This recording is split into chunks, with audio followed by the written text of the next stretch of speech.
Hello friends, this is Sonu Yadav and you are watching your favorite YouTube channel. Let's compete. Friends, today I am starting a new series about India-China border dispute and I hope this series will increase your knowledge about the Indo-China border dispute. Friends, before proceeding, I request all of you to like the video and subscribe the channel. And you can place your comment in the comment section, friends. Now we go to the series Indo-China border dispute.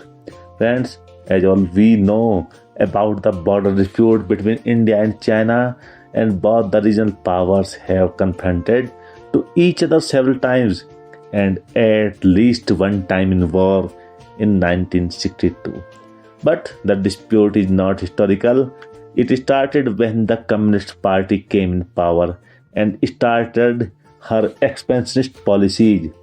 It is said that there was no proper demarcation treaty ever in the history between India and China. In 1914, British India did border agreement with the then Tibetan government and China never objected with the agreement to 1958. Friends, the one of the most reasons of not settling the border dispute in past has been the natural boundary. The area is so rugged, mountainous and inaccessible to some places even today that the demarcation could not be done on ground in the past. As the Himalaya was seen as the natural boundary between India and China, it was nearly impossible to cross the Himalaya to attack each other for the long time. So the Himalaya was considered the natural boundary between India and China. And none was bothered to demarcate the boundary completely on paper and on ground due to this natural boundary. The British tried to settle the boundary at least on paper, but due to various reasons, including World War I, the efforts could not be fulfilled and the matter remained unsettled. Friends, in 1951, China bulldozed Tibet under the strong leadership of Mao Zedong, took over the direct control over Tibet, and now China was our new neighbor. Till then, Tibet was our neighbor.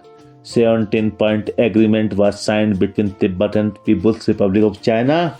Article 2nd of the 17-point agreement of 23rd July 1951 signed between PRC and Tibet.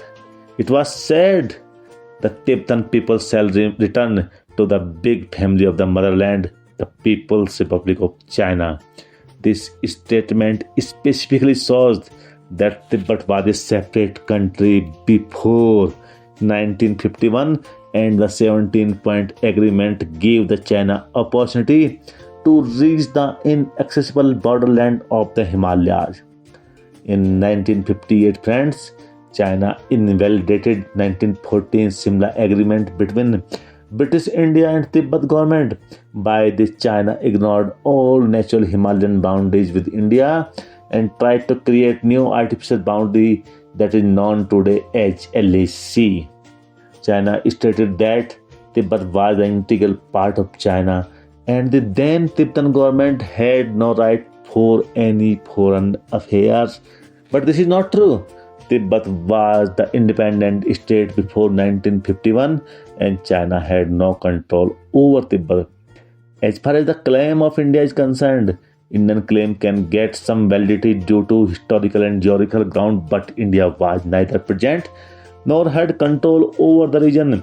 In 1950, PLA entered in Tibet via Aksai Chin. India did not protest. It means that there was no Indian administration. On the other side, China proved her active possession by deploying troops and by constructing highways via Aksai Chin. India did not know about highway construction till 1958 and lost her right over Aksai Chin by her inactivity. Indian policy towards Tibet was full of grave errors and lack of strategic foresight. Among the Indian leadership was clearly shown at the time of independence, even after many years of independence. India accepted Chinese claim over Tibet without securing her rights in Tibet, and it was a great strategic failure of Indian leadership, as there were great inaccessible borderlands, my friends, and due to the inaccessibility, no proper demarcation could be done on ground, and China used this in her favor. Strategically, she did not raise the issue up to 1958 and strengthen herself in the area. India was also a newly independent country and was busy in the nation building process. China initially started aggression, intrusion, and skirmishes against India, and some of the important things are mentioned below. First, cartography aggression.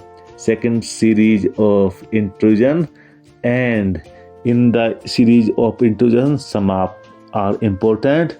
In 1954, China protested against the presence of Indian troops at Barahuti.